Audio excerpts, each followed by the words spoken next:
Hey,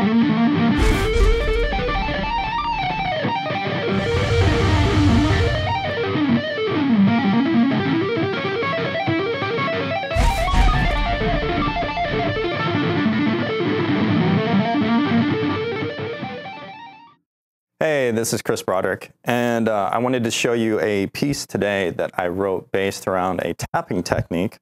It's basically from all of the influences that I had heard of great pianists playing on their pianos, and a lot of my two-handed technique is actually borrowed from a lot of those pianists. But it's the idea of taking arpeggios up in sequences of fourths and really in any type of sequential pattern that you want, that sometimes with a picked or left-hand fingered pattern can be quite difficult.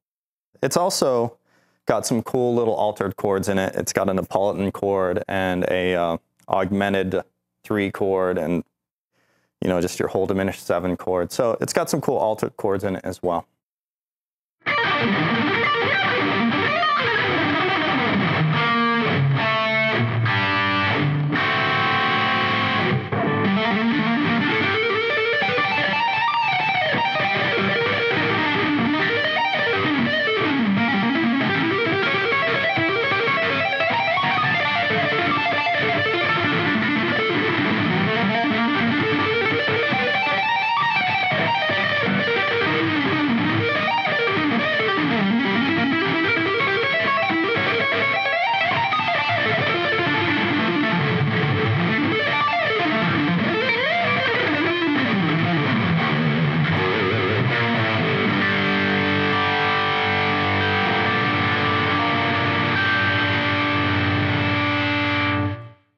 I'm going to show you how the first half of that is played.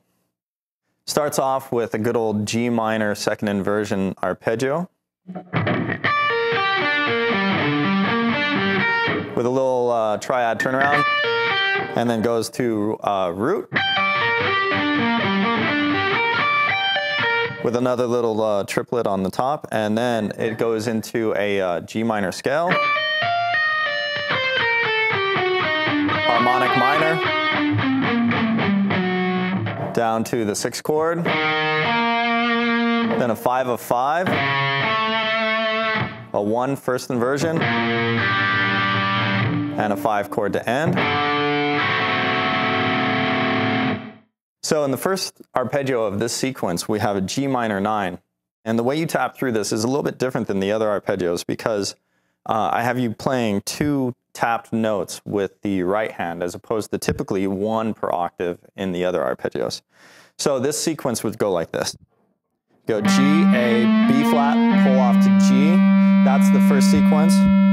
Then it goes A, B flat, D, A. And at this point, I think when you pull off to the A, you actually go to your index finger. Yeah, and you go to your index finger. And then you would continue on with the sequence up the string. So ultimately, this hand, your right hand, is going to be playing both the B flat and the D at some points. It's a little bit of a trade-off, and probably I would say, well, I wouldn't call it the trickiest of all the arpeggios, but that's what makes this one quirky. So we've got...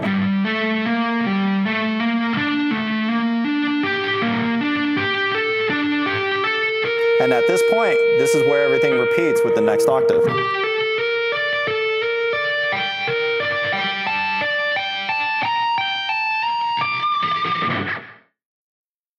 So then we descend through the harmonic minor.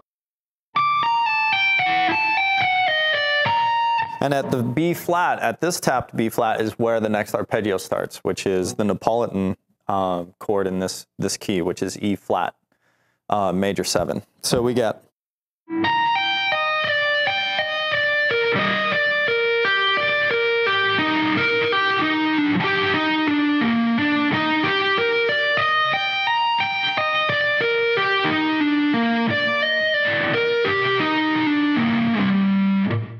And so that's where we go into the G minor, which also another important thing about this, the hardest thing about doing this sequence has always been trying to keep control of the open strings ringing out. The best advice I can give to that is to cut off the guitar neck. No. It's actually to use the palm of your hand as much as you can and keep it over the strings that you're not playing. So as I'm playing,